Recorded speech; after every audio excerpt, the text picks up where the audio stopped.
Welcome to Patrick Henry versus Thomas Jefferson, the crisis of union that died in 1799, sponsored by Lifetime Learning in UVA's Office of Engagement.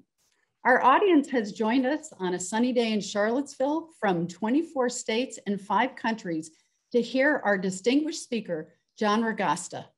We extend a special welcome to those of you enrolled in John's online Coursera course, Patrick Henry, Forgotten Founder. My name is Mary Lynn Musser, and I am your Lifetime Learning host for today's event. Please use the webinar Q&A feature to post questions that John will try to answer toward the end of the program. We will post resources in the webinar chat. This program is being recorded and posted in Lifetime Learning's podcast library. I am now pleased to introduce John Ragosta, author of several books, including Patrick Henry, Proclaiming a Revolution. John is a historian at the International Center for Jefferson Studies at Monticello and a fellow at Virginia Humanities. He holds a PhD in early American history and a JD from the University of Virginia, and has taught history and law at UVA, George Washington University, and Oberlin, Hamilton, and Randolph colleges. He is a frequent speaker, having appeared at Monticello, Poplar Forest, Colonial Williamsburg, the David Library of the American Revolution, Montpelier, and the Smithsonian, and has been a commentator for the Washington Post and Richmond Times-Dispatch. Finally, many in our audience know John as the enthusiastic faculty leader for Lifetime Learning's Summer Jefferson Symposium. And now, I hand over the program to John Ragosta.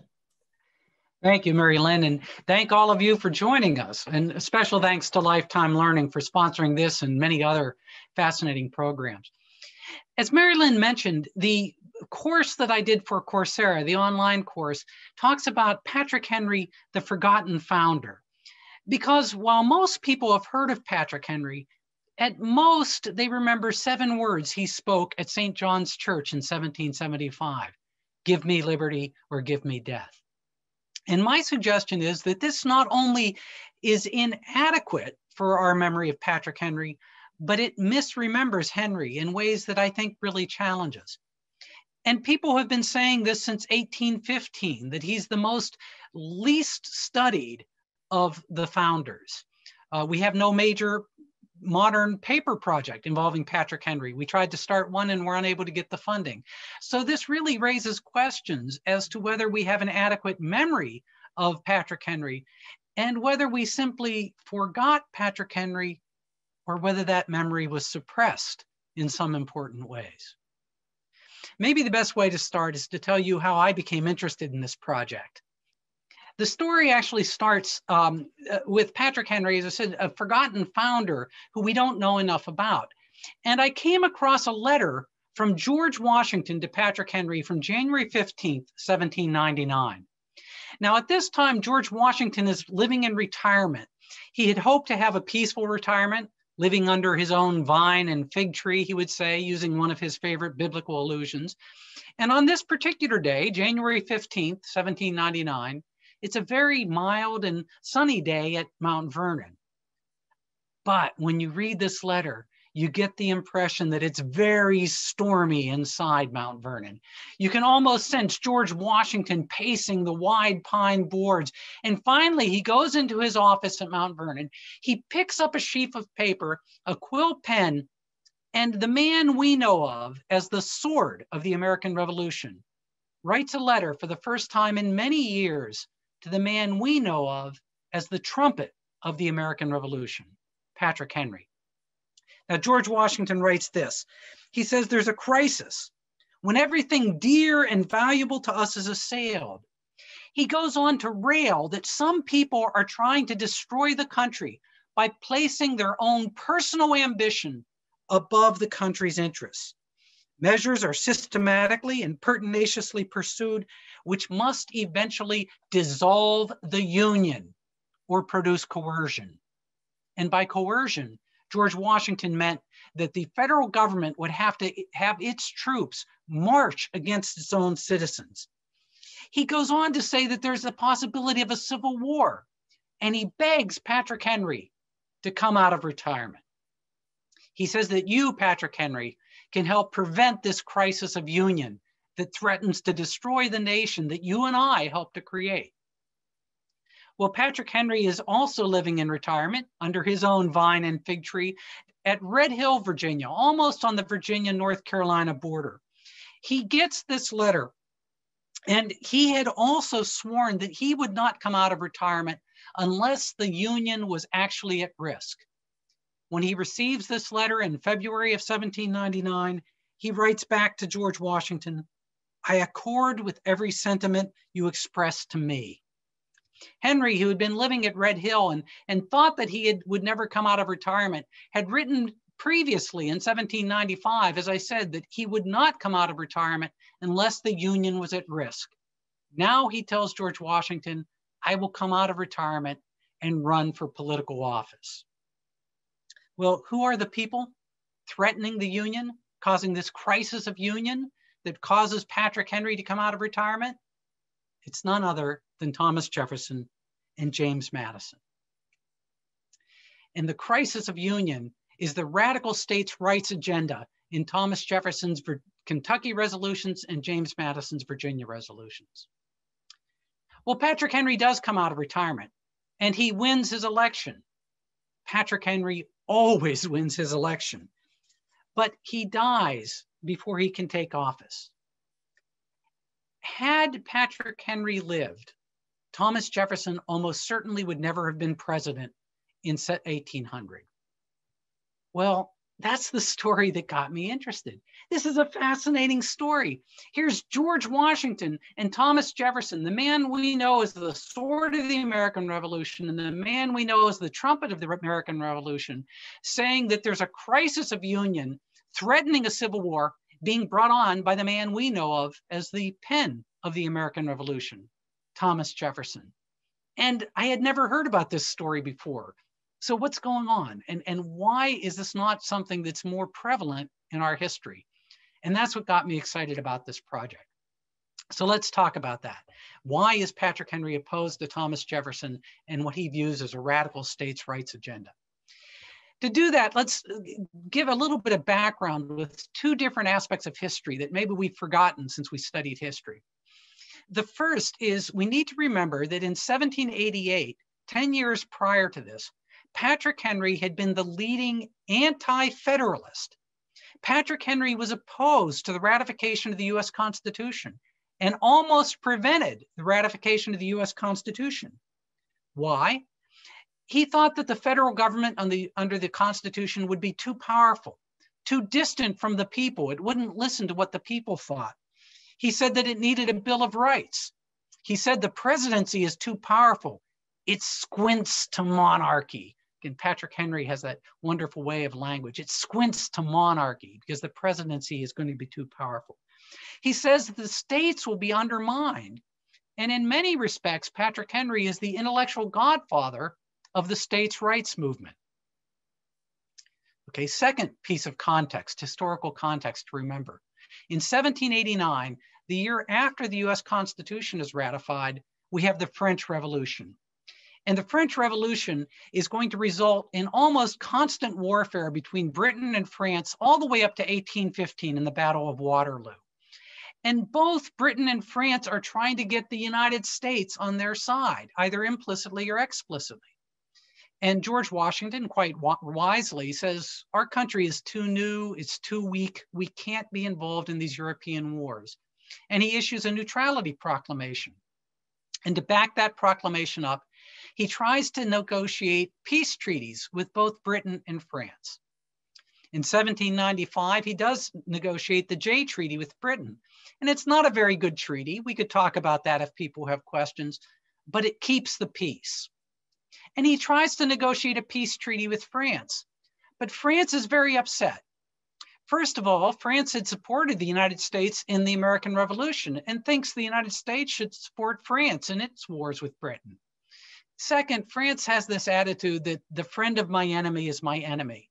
And so when the United States signs that peace treaty with Britain, the Jay Treaty, France refuses to even receive George Washington's peace negotiator. When John Adams becomes president in 1797, he sends a peace delegation. And again, the French refuse to receive that delegation unless they do three things. First, they must denounce the military buildup that John Adams was engaged in case we were to go to war. Second, they have to offer a huge loan to France to help finance its wars with Britain. And third, they need to pay a personal bribe to Talleyrand, the French foreign minister. Well, the American negotiators are appalled. This is a disgrace. It's an attack on American honor. And this becomes the XYZ affair, what's known as the XYZ affair in America. And the slogan comes up, millions for defense, but not one penny for tribute. And this leads to a great deal of tension between the United States and France. We forget, but it's referred to as the quasi-war. There's actually shooting going on. The French seize over 330 US merchant ships, which they accuse of trading with Britain, their enemy.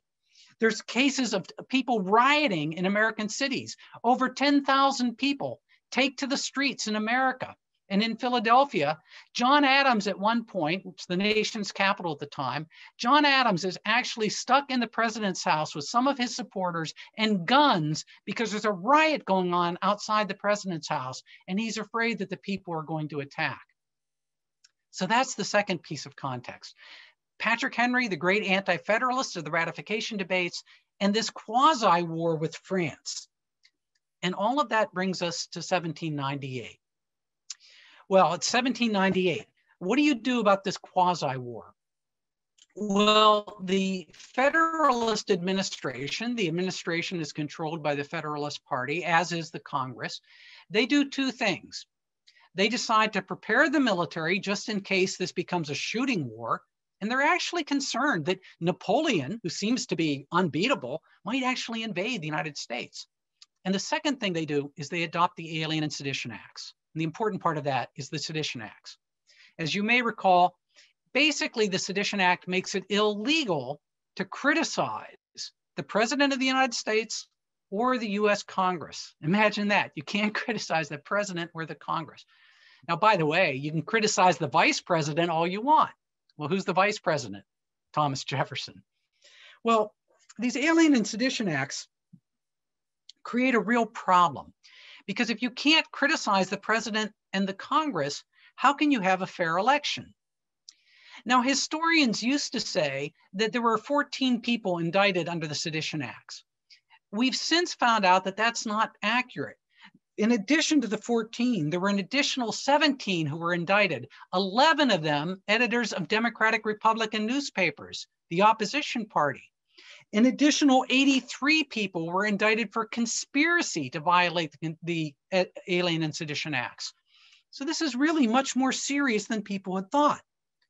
Jefferson and Madison, they're trying to create a new opposition party opposed to the big government, federalist government of Alexander Hamilton, the Democratic Republican Party.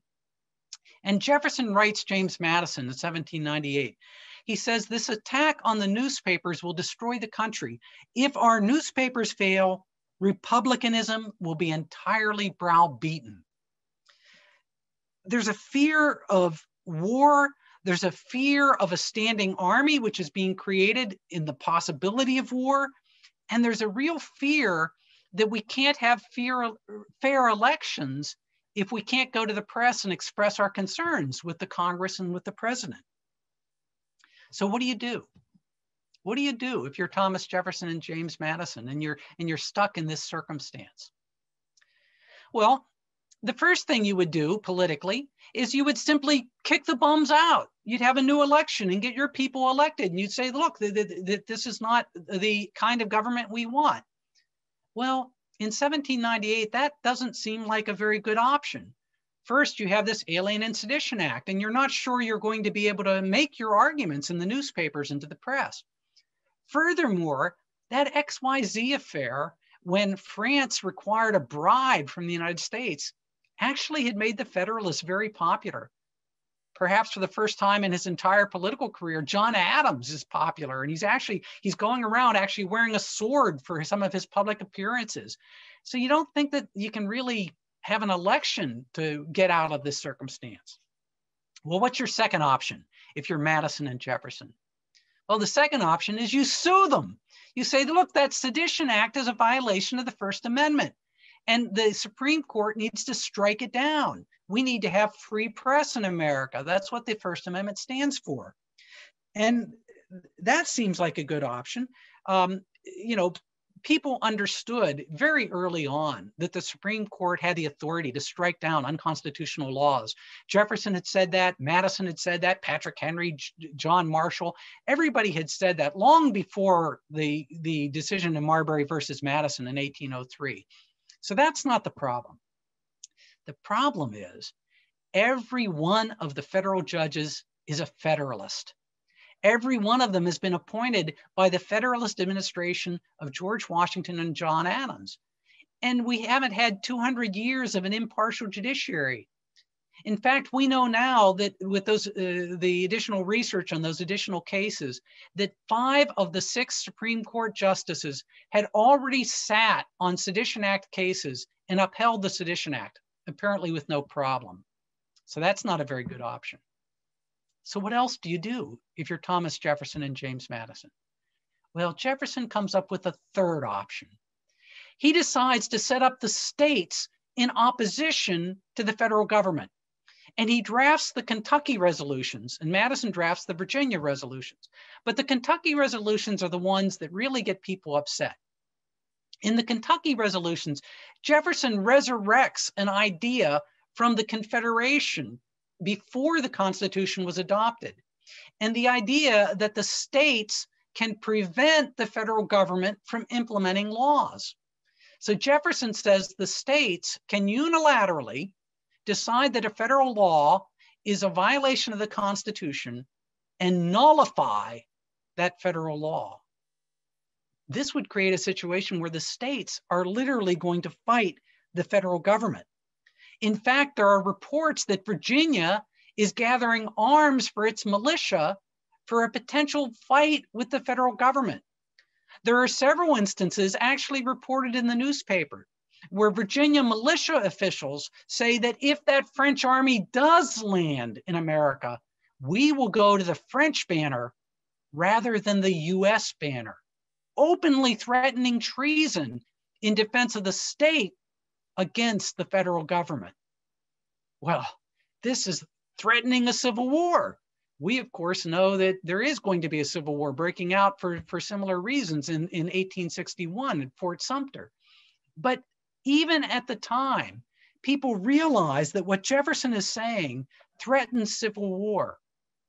10 of the 16 states respond to Jefferson and Madison's Kentucky and Virginia resolutions and say the states have no such authority. They can't interfere directly with federal laws.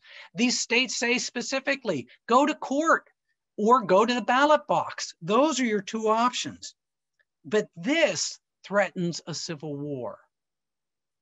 Well, that's the constitutional crisis. That's what causes George Washington on January 15th, 1799, to write this angry, fearful letter to Patrick Henry and say something must be done or we're going to have civil war or coercion, federal troops marching on our own citizens. That's what causes Patrick Henry to come out of retirement. The threat that the states will unilaterally interfere with the federal government. Well, Patrick Henry decides to make what is going to become his final political speech at Charlotte Courthouse on March 4th, 1799, in his campaign for a position in the Virginia state legislature. And this is what happens at Charlotte Courthouse. First of all, it's reported that Patrick Henry seems very ill. He seems very weak. He seems bent over. We, in fact, know that he's going to die in several months. But he stands up to make this speech at Charlotte Courthouse, and hundreds, maybe thousands, are gathered to hear him speak because he's been in retirement for 10 years, and they want to hear Patrick Henry. Well, Patrick Henry stands up to speak, and it's reported that a wonderful transformation comes over him as he begins into his speech. And he rises up to his full height, and his voice booms out just as it had in the Revolution. And Patrick Henry says this: these Virginia and Kentucky resolutions, have planted thorns upon my pillow. He tells the people that Virginia is to the federal government the same way Charlotte County is to Virginia. And Virginia has no more right to interfere with federal laws than Charlotte County has to interfere with the laws of Virginia. He says such opposition on the part of Virginia to the acts of the general government must beget their enforcement by military power, civil war, foreign alliances. That's what's going to happen. And he goes on, he says that if this happens, a federal army will march on Virginia, led by George Washington. Who will dare to lift his hands against the father of his country, to point a weapon at the breast of a man who often led them to battle and victory? Well, it's an 18th century election speech. And one thing we know about 18th century election speech is people have been drinking. And there's a drunk in the audience, a man named John Harvey. And when Patrick Henry says, who would dare to lift their arm? John Harvey, I would. He raises his hand and says, I would dare. Patrick Henry turns on him and rises up. You dare not do it. In such a parricidal attempt, the steel would drop from your nerveless arm. Well, this is classic Patrick Henry. He finally says to the people, he says, you know, this Alien and Sedition Act, if the administration has done wrong, let us all go wrong together. United we stand, divided we fall. He tells the people, I told you in 1788 that this new government was going to be too powerful, that it would interfere with our rights. I warned you, but we, all of us, citizens, adopted the Constitution. We ratified it. And he says this, it is necessary to submit to the constitutional exercise of that power. Patrick Henry says, if you disagree with the federal government, if you disagree with the laws, go to the ballot box. That's where your remedy lies. Well, Patrick Henry wins his election. As I say, Patrick Henry always wins his election. But he dies on June 6, 1799, and he never makes it to Richmond to oppose the Virginia and Kentucky resolutions. Had he made it to Richmond, John Randolph of Roanoke, who's a Jeffersonian, says that Thomas Jefferson would have never been elected president, that Patrick Henry would have, it actually relates to the Electoral College. And again, we can talk about that if people have questions, but they're already manipulating the Electoral College. And Virginia in 1799 adopts a winner-take-all system to support Thomas Jefferson, and Patrick Henry would have blocked that. So Thomas Jefferson is elected president in 1800. Ironically, that ends the crisis that Thomas Jefferson had threatened to bring onto the country. But Thomas Jefferson wins that election in a particularly Henry-esque manner. He wins at the ballot box, not because the states are refusing to support the federal government, not because the states are interfering with federal laws, but because people go to the ballot box and Jefferson wins. Well, it's a fascinating story, but why then is this important to Patrick Henry? And why is this something that we've forgotten? Well, let me take on the first issue. First, I think this is a story about the centrality of newspapers and free press. Jefferson correctly recognizes that you need a free press for an operating republic. Rather than being an enemy of the people, the free press is the very foundation of the republic and the foundation for free and fair elections. Second thing we can take from this is that states' rights can go too far. Patrick Henry, as I mentioned, is the really intellectual godfather of the states' rights movement. But he says this has gone too far. You must oppose actions that you disagree with in a constitutional way. You have to go to the ballot box. In many respects, this is the question of what is a loyal opposition. the United States is still a new country. It's only a decade old, and it's grappling with, how do you oppose government policies you disagree with? How can you be a loyal opposition? The election of 1800 is often remembered in history as that election where we have a peaceful transfer of power from one party to another.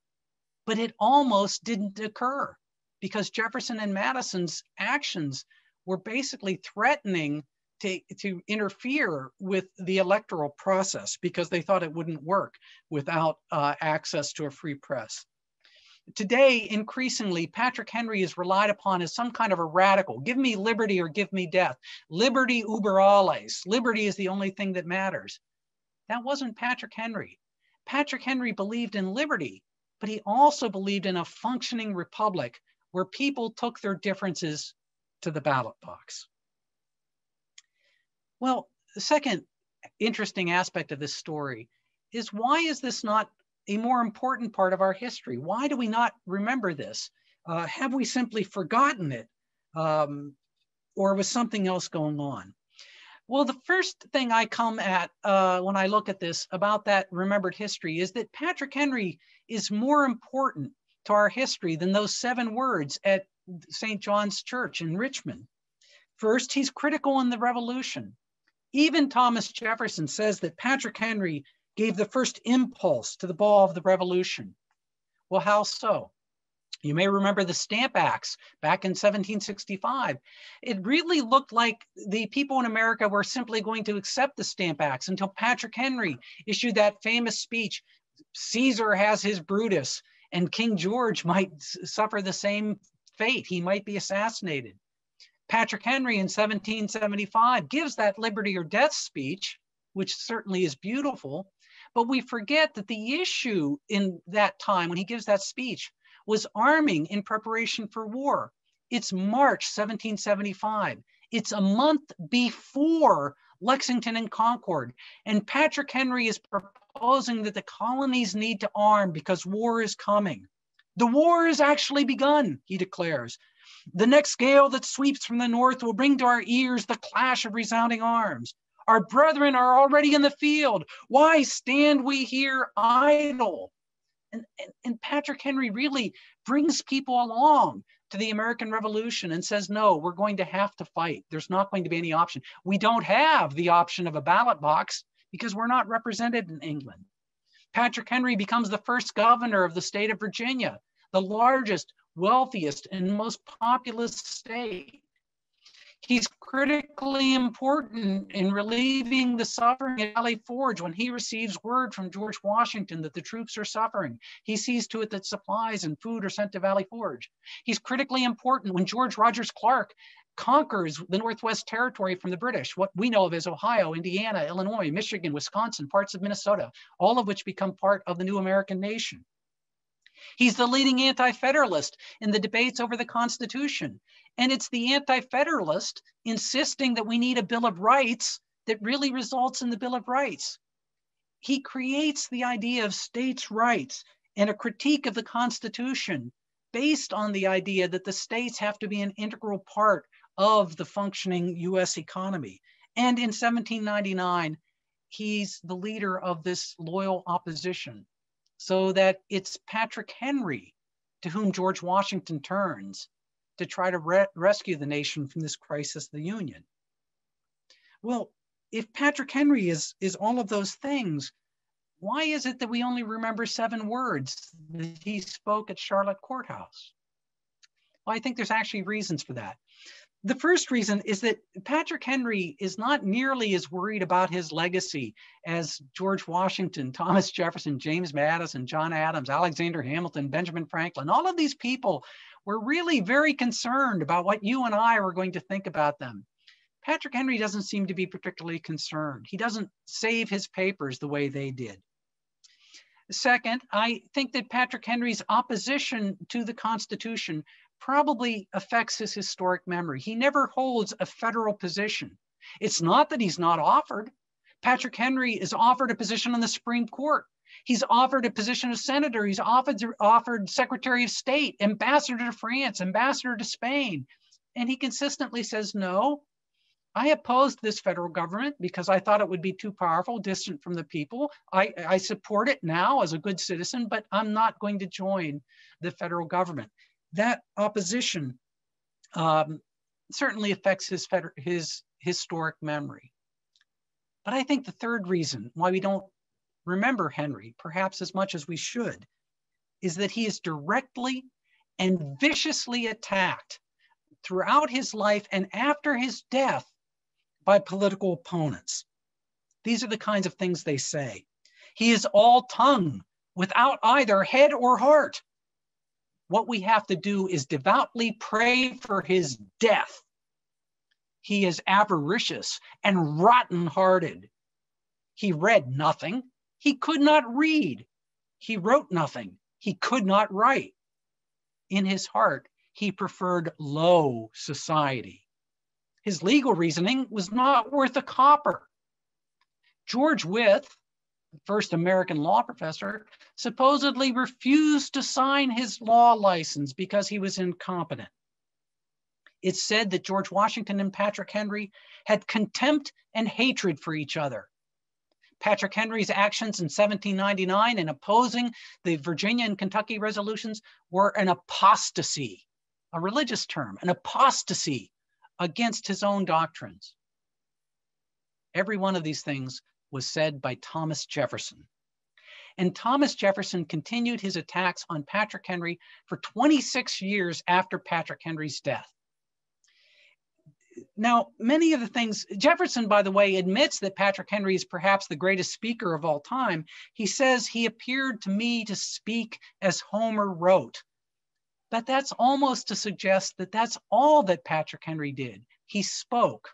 He was a demagogue, but he couldn't read, he couldn't write. He wasn't a good lawyer. He was not a good politician. All of these things were coming from Thomas Jefferson. It was, now, we know that many of these things are absolutely false.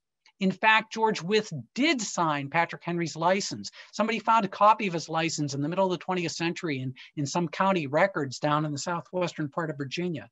We know that, in fact, Robert Carter Nicholas, the treasurer of colonial Virginia, when he decided to get out of the legal business, offered his law business to Thomas Jefferson. And when Jefferson was also getting out of legal practice, he offered it to Patrick Henry. He's obviously a very skilled attorney. We know that Patrick Henry and George Washington are, in fact, very much aligned. We know this partially from the story I talked about. They try to say that Patrick Henry was senile in 1799. When you read that speech, it's clear that he was not senile. It's said that he was jealous of Thomas Jefferson.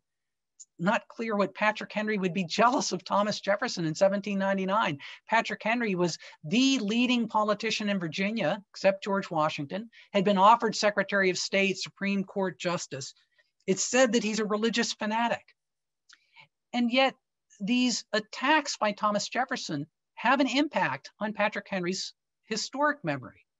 For example, when Henry dies in 1799, there was a motion in the Virginia legislature to have a bust made to Patrick Henry, placed in the Virginia legislature. He was, after all, the first governor of Virginia and led Virginia through the American Revolution.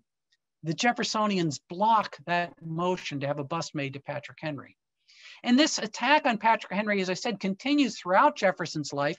Even in 1824, when Thomas Jefferson meets with Daniel Webster, he's attacking Patrick Henry. Henry's been dead for 25 years. He's still attacking Patrick Henry. After the Civil War, unrepentant Confederates, Edward Pollard, who of course, Edward Pollard, some of you may recall, is the person who writes The Lost Cause. He's an unrepentant Confederate that tries to defend the Confederacy and says, well, we weren't really defending slavery, which of course is ridiculous. He attacks Patrick Henry. Why? Because Patrick Henry had attacked this radical states' rights agenda of Jefferson and Madison. Edward Pollard loves Thomas Jefferson's idea of nullification, states nullifying federal authority.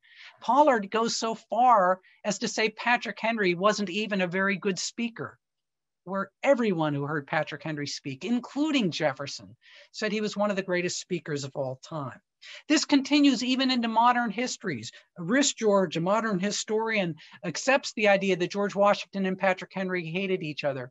Kevin Gutzman says that it's a puzzle as to what Patrick Henry was doing in 1799. Well, all of this reflects Thomas Jefferson's efforts to belittle Patrick Henry. Well, why? Why is Jefferson doing all of this? Well, some people point out that Jefferson is actually jealous of Patrick Henry. And there might be some reason for believing that. Patrick Henry is a great speaker. We know that Jefferson is a very diffident speaker. Patrick Henry starts out as middling gentry and becomes very wealthy before the time he dies. Jefferson starts out as gentry, but sort of is almost bankrupt by the time he dies. But I think there's something else going on, and it really relates to Jefferson's time as governor of Virginia. Jefferson was the second governor of the state of Virginia after Patrick Henry served 3 terms. That was all that was allowed under the Virginia Constitution.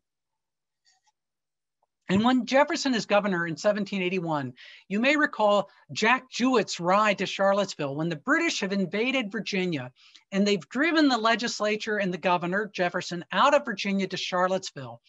And the British are marching on Charlottesville, hoping to capture the legislature and Jefferson. And Jack Jewett rides, almost like Paul Revere, and warns Jefferson, the British are coming, and warns the legislature. Well, Jefferson's term had expired, and he had written the legislature and said, you need to get a new governor, and you should pick somebody with military experience. We're dealing with the British invasion. But no new governor had been appointed. So the legislature, without a governor, flees to Stanton. Jefferson flees with his family to Poplar Forest down by Lynchburg, and he doesn't go with the legislature to Stanton. Well, then when the legislature gets to Stanton, they do appoint a new governor, Thomas Nelson Jr., who has military experience, but they also launch an investigation of Jefferson's governorship because he had fled and he had allowed the British to invade Virginia. The implication is that Jefferson is not only incompetent, but he's a coward and that he's dishonorable. Well, you've attacked an 18th century gentleman's honor. And Jefferson blames this investigation on Patrick Henry. Now, we don't really know for sure. The records are not perfectly clear as to whether Patrick Henry was behind the investigation or not. Some historians believe so, some say not. I actually think he probably was. Jefferson had good informants in the legislature, and if he believed Patrick Henry started this investigation, there's probably some truth to it. But at one level, it doesn't matter because Jefferson believed that Patrick Henry started the investigation and accused him of being a coward and dishonorable. Thomas Jefferson writes James Monroe at one point and says this investigation inflicted a wound on my spirit, which will only be cured by the all-healing grave. And what makes it even worse is that Thomas Jefferson had idolized Patrick Henry when he was a young man, when Patrick Henry was just starting to get that ball of revolution rolling. And no one ever falls as far in our eyes as the idols of our youth. So Thomas Jefferson develops a deep, deep dislike, doesn't go far enough, a hatred of Patrick Henry, which continues to bubble throughout his life. And that's why in 1799, he accuses Patrick Henry of apostasy and says all of these other things about Patrick Henry. So, okay, maybe let me wrap up because I know a lot of you had some very interesting questions. What to do with this entire episode? Well, first, when I first started to study this, Jefferson doesn't look very good. But one of the things that I came more and more to realize is that Jefferson is honestly and legitimately concerned about this Alien and Sedition Act. And again, the fact that modern historians have found that this attack on the press was far more serious than even historians had understood. They were attacking Democratic Republican newspaper editors and throwing them in jail, scores of them. Jefferson refers to this as a reign of witches. And Jefferson's right about that. They're terribly dangerous to our republic. But second, Patrick Henry is is correct about the remedy. Jefferson, in his desperation, suggests that the states should unilaterally interfere with federal authority and block federal authority in their own states. And Patrick Henry says, no, I was opposed to this Constitution. I knew that it would create a powerful government, but the correct remedy is go to the ballot box. And some interesting modern implications to all of that. But third, this remembered history. History is not just lived, history is written. And when it's written, it's oftentimes, we say history is written by the winners, but sometimes we don't have such a clear example of how that affects our history. With Patrick Henry dead in 1799, and we know George Washington dies in December of 1799, the Jeffersonians come to power after the election of 1800, and the Jeffersonians will continue in power for 32 of the next 36 years after Jefferson leaves the presidency. And they very much write our history. And they write a history. They can't deny that Patrick Henry is one of the greatest speakers of all time. Everyone said so.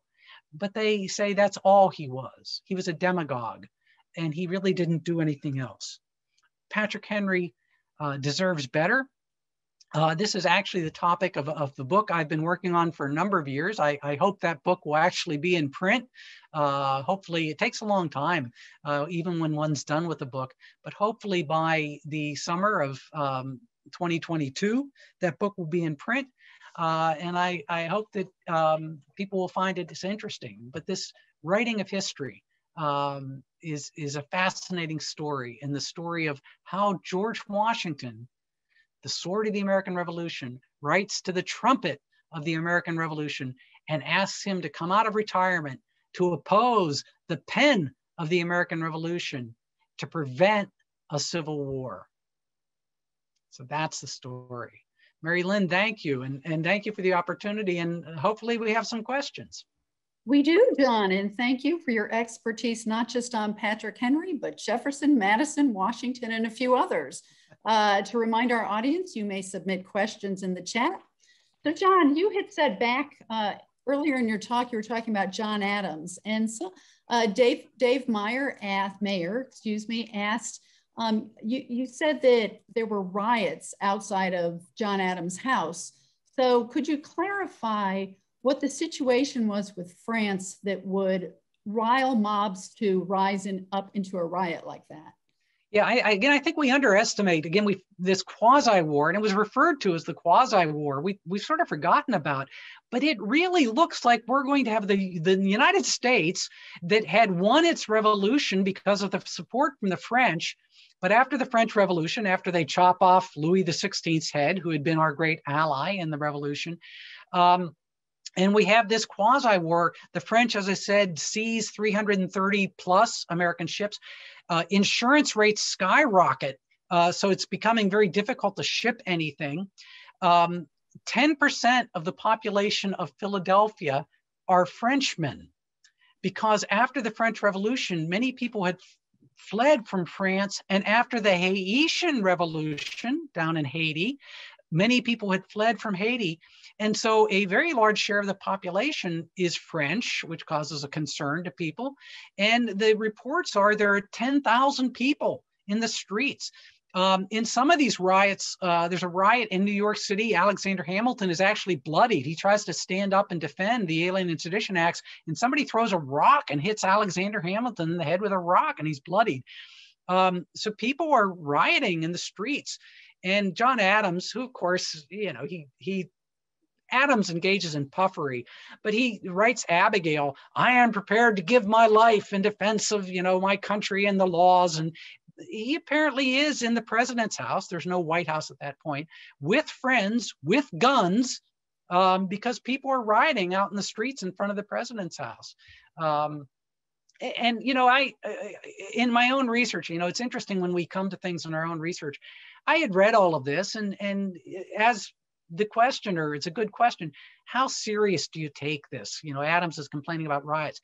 When I came across those newspaper articles where Virginia militia officials were saying, if France invades, we're fleeing to the the French banner rather than the US banner of John Adams and the Federalists. That's a serious threat. So yeah, they were really worried about a war. Right, so you mentioned the Aliens and Sedition Act, and a few questions came in about that. So was Jefferson legally required to sign that because he was vice president? No, because the Federalists really have a significant majority in both the House and the Senate at the time. And in fact, their majority increases after this XYZ affair. I mean, the XYZ affair really makes people angry. I mean, this is a French insult of America. It's they're attacking our honor. And so with a significant majority in both the House and the Senate, the law passes. The vice president, who's in charge, who's nominally the president of the Senate, has no authority at that point, and it's signed by John Adams. Now, in Adams' defense, he never asks for either the Alien and Sedition Act, and he never uses the Alien Act to actually deport anyone. But there are several shiploads of Frenchmen who sort of see the writing on the wall and actually leave the United States because of the Alien Act, which gives the president the authority to deport anyone without trial, without any due process.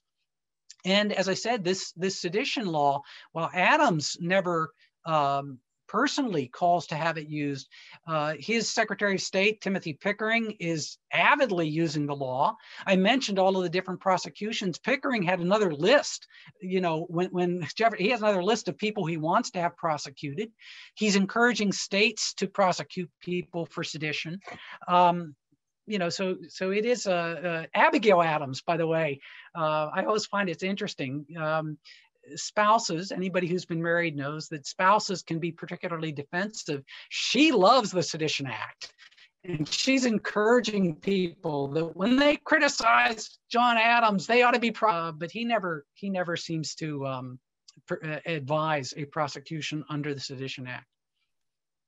So John, speaking of spouses, several questions had come in about Patrick Henry's spouse, Sarah Shelton. So can you tell us a little bit about her and what happened with her? Okay, I mean, Patrick Henry's personal life is fascinating. Sarah Shelton is a childhood sweetheart. They're very young. They get married, I believe 17 or 18. I think she's a year younger than he is. And you know, they don't have a lot of money when they start out. Her father gives them a small plantation and 3 enslaved people. They fail at that. But over the course of their marriage, she has 6 children. She apparently has very serious postpartum. And after the 6th child is born, they don't understand postpartum. Medical conditions, of course, aren't good. She becomes insane. And she's actually, by this point, he's become very successful. He's become fairly wealthy. They're living in Scotchtown. You tour Scotchtown Plantation in Hanover County. And she's actually restrained in the basement of Scotchtown, much to his, I mean, he's trying to give her the best medical treatment he can. The alternative for people who have gone insane are very limited in the 18th century. At some point, she's actually restrained in a straitjacket in the basement of Scotchtown. She dies in the basement of Scotchtown. She dies, by the way, only about a month before that liberty or death speech. So he's going through this terrible, terrible personal tragedy and trauma. At the same time, he's rallying the American patriots to the American Revolution. After she dies, he sells Scotchtown and he says, I can't live there anymore. I can't live where Sarah lived. And he really becomes, he lives in many different places. You know, we know Jefferson lives at Monticello. George Washington lives at Mount Vernon. James Madison lives at Montpelier. Henry lives in a lot of different places.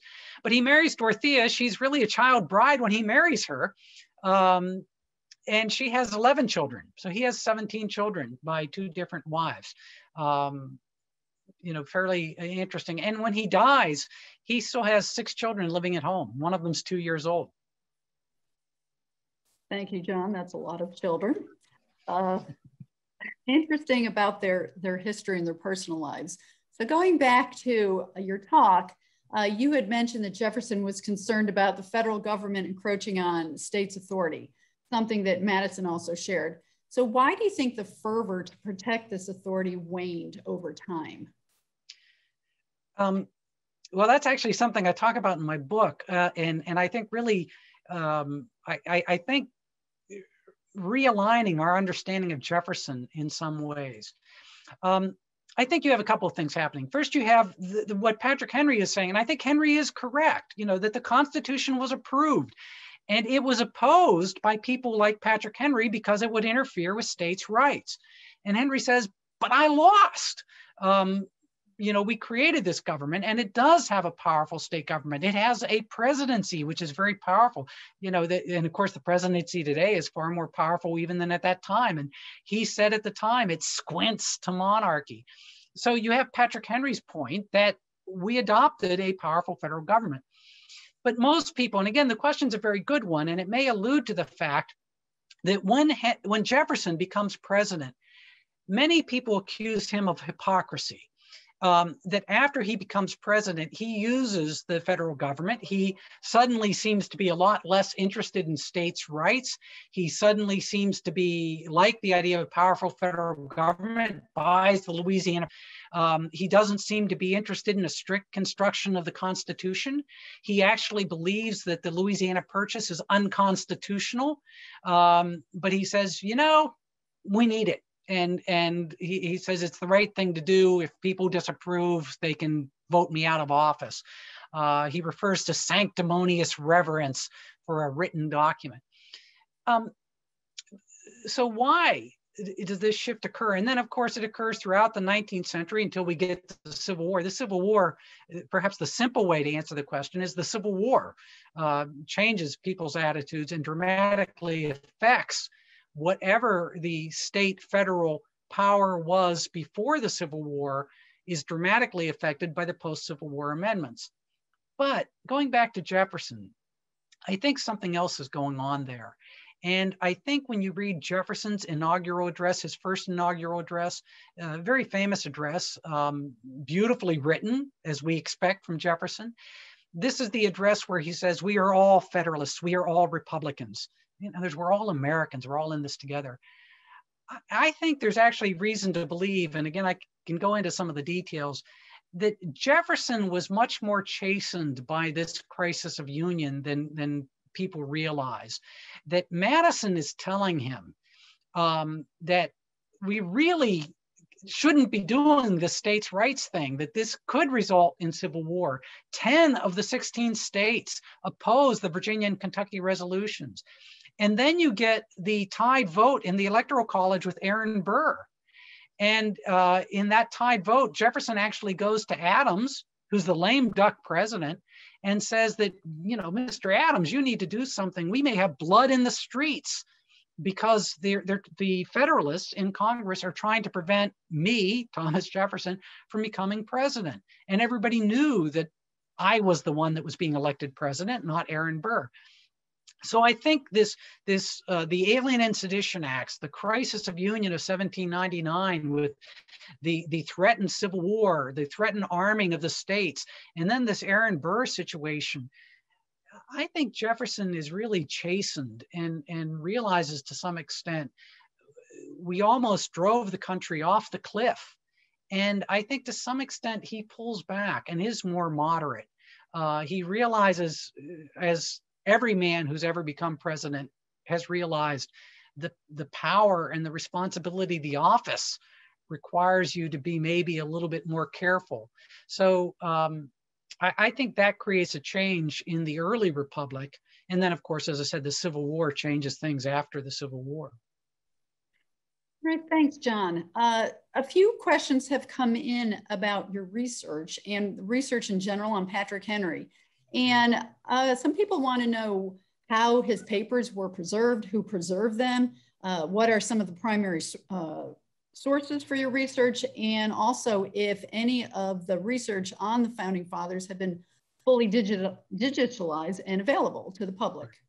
Well, again, a very good question. And this is a problem with Patrick Henry. The materials are not available. The best source for digitized materials and the founders, the National Archives now maintains a wonderful database called Founders Online. And if you just type into your search engine, Founders Online, it will take you to the National Archives. And the letters, the correspondence of pretty much all the founders that we have, Washington, Jefferson, Adams, Madison, Hamilton, they're all there, Franklin. Not so Patrick Henry. As I said, we don't have a modern paper project of Patrick Henry. Myself and some others who are interested in Henry tried to create a paper project, modern editorial paper project, where you would go out and locate all of these letters, locate all of these materials, put them together, edit them, explain them, contextualize them, and have not been able to get funding for that project. So the sources are quite difficult. The best available source is the letters that Henry writes back and forth with other founders, because George Washington kept his letters. So the letter that Washington writes to Henry and the letter that Henry writes back to Washington are available in the Washington papers. The letters that Henry has to Jefferson, and we could talk about that, their correspondence is fascinating. Those are available in the Jefferson correspondence. But the Henry letters, the best available source is an 1891 3-volume edition of the Papers and Correspondence of Patrick Henry that was put together by one of his grandchildren. He has scores of grandchildren with 17 children. And, you know, it's really not a very good documentary edition. And the added problem is that Henry, first of all, his speeches, he didn't write them out. He gave them extemporaneously. He had notes. He burns the notes. He burns some of his letters back and forth to his wives because he doesn't want people to see him. He writes little poems and songs for his children and grandchildren. He burns them. So he didn't keep things. As I said, he was not as fixated on what people would think about him as some of the other founders were. But it's a real problem. The other source that academics have, and this is not publicly available, you have to have access to a university database, are many of the newspapers have now been digitized. And so we're able to search the 18th century newspapers, and you find out a lot. A lot of my research for this book really comes from the 18th century newspapers. It's such a shame that those papers have not been saved. Still an opportunity if someone wants to fund the operation. Still an opportunity. All right, we're going to a question of politics from someone enrolled in your Coursera class, Valerie Farrell. And she said that she has heard it's been said that Patrick Henry was the first person to employ what could be construed as gerrymandering. So yeah. If so, how did he go about it in the early days of the state when it must have been very hard to organize this sort of manipulation? Yeah. The answer is yes, he's guilty. Luckily for his legacy, it's not called Henrymandering. It's referred to Elbridge Gerry from Massachusetts, who uses it in about 1812. It was after this is actually a very important part of the story.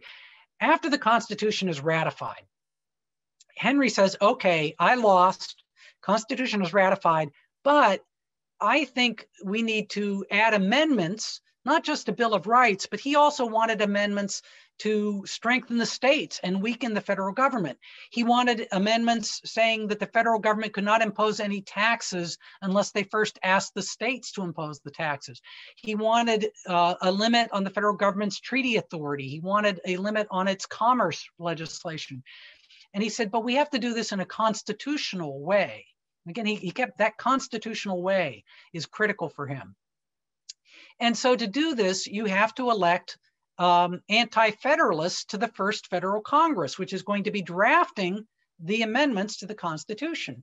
And the person he most wants to see not in Congress is James Madison, because James Madison had led the Federalists seeking the ratification of the Constitution. So Henry keeps Madison out of the Senate that people thought James Madison would clearly be a senator from Virginia. And Henry blocks that. Henry at this time is virtually all powerful. Washington says he's all powerful in the Virginia legislature. Madison complains he's all powerful. And at that time, the legislature appoints the senators. So Henry just says, no, we're not going to send James Madison. We send two anti-federalists as our senators. So Madison is convinced to run for Congress, for the House of Representatives. He's a little put out that he hadn't been named a senator. But Henry gets a law passed saying that, first of all, you have to be a resident where you're going to run for office for at least a year. Now that seems reasonable, but that had not been the law. So now Madison has to run in Orange County, where Montpelier sits, and Henry gerrymanders the district. He adds Culpeper County and he adds some counties into the Southwest that were heavily anti-federalist, trying to prevent James Madison from even being elected to Congress. Now, Madison wins. And by the way, Henry also gets someone to run against Madison, James Monroe, Madison's vice president, who becomes Madison's Secretary of State, and then not vice president, but he becomes the next president, runs against Madison for this House of Representatives because Henry has gerrymandered the district by adding counties that were heavily anti-federalist. And Madison does win, but it's a close election. And Madison basically wins by promising the electorate that he will seek a Bill of Rights. During the ratification debates, Madison had said, we don't need a Bill of Rights. And again, we could talk about Madison's change of heart, but he says, no, I will, if elected to Congress, seek a Bill of Rights. But yeah, Henry really is probably the first, person in America to gerrymander. John, we are about out of time, but we are going to ask one more question because a few have come in about the Louisiana Purchase. Okay. So could you talk about the constitutional issue with the Louisiana Purchase? Again, it's a good question. People who study Jefferson talk about this, but it's very curious as to what the heck is he thinking. Jefferson is nominally what we call today a strict constructionist. Okay, we've got a powerful federal government, but it only has the powers that are specifically listed in the Constitution. Well, there's nothing in the Constitution saying that the federal government has the ability to expand the nation. Now, we might say, well, that's implicit, but the problem is if you're a strict constructionist, no implicit. Implicit sounds like Alexander Hamilton. And so Jefferson took the position that the federal government has no authority to expand the country. And when the Louisiana Purchase is negotiated and it comes back, Jefferson says, okay, this is a good deal. It's obviously a very good deal. He says, but we need a constitutional amendment. So let's go to Congress and get a constitutional amendment so that we can have the Louisiana Purchase. Well, James Madison's his Secretary of State, and Madison, as often happens, says, Tom, no. That's great in theory, but if we try to get the constitutional amendment, it's going to take time, and then the states have to ratify, and Napoleon, who needs the money, is going to pull back and refuse the deal. We've got to accept this deal now. And so Jefferson sort of says, yeah, Constitution, smonstitution, take the deal. And he says, look, this is clearly in the national interest. It's clearly what the American people want. It was enormously popular. And, again, he uses the term at one point, he writes a letter, the letter's written later. He refers to sanctimonious reverence for these written documents. And he says, look, the nation is really more important than even this written document. So there's a lot of important lessons there that, as to what he's doing. Now, over the last 230 some years, the Constitution is obviously a critical part of our country. I think one thing that Jefferson probably couldn't understand at that point in 1803, at the time of the Louisiana Purchase, the Constitution today in America is perhaps the one thing we all agree on. Republican, Democrat, whatever, Green Party, Libertarian, that the Constitution is the one thing that we can all agree on is the foundation for the Republic. And so the Constitution has really become something even bigger than Jefferson and Madison probably understood. But yeah, this incident in 1803 with the Louisiana Purchase, Jefferson says, it's unconstitutional.